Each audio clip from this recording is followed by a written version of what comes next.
Ahoj, v dnešnom videu sa pozrieme na to, ako môžu živnostníci získať hypotéku. Povieme si, aké podmienky musia spĺňať, na čo si dať pozor a čo všetko potrebujú pri žiadosti. Čo je hypotéka pre živnostníkov? Je to úver zabezpečený nehnuteľnosťou, ktorý môže živnostník využiť na kúpu domu, bytu alebo pozemku. Na rozdiel od zamestnancov majú živnostníci často komplikovanejší prístup k úverom kvôli nepredvídateľnému príjmu. Aké podmienky musíš teda splniť, ak si živnostník?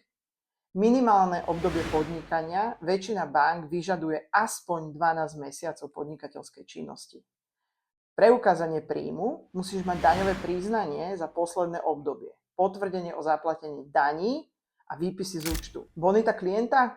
Banka bude hodnotiť výšku príjmu, stabilitu podnikania a prípadné existujúce záväzky. Na čo si dať pozor?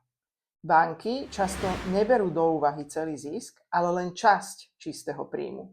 Veľakrát sa stane, že hypotéka nevyjde a keď to riešime spolu, nie je problém. Ak máte paušálne výdavky, banka môže vypočítať váš príjem inak, ako očakávate. Ak si živnostník, poraď sa s odborníkom pred podaním žiadosti, maj čisté daňové priznanie, dbaj na to, aby bolo bez nedoplatkov.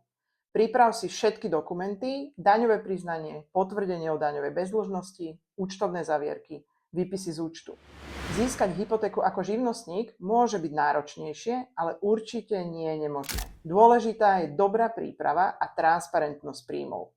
Ak máš otázky, pokojne sa na nás obráť. Ak sa vám video páčilo, dajte like, odoberajte náš kanál pre ďalšie užitočné rady.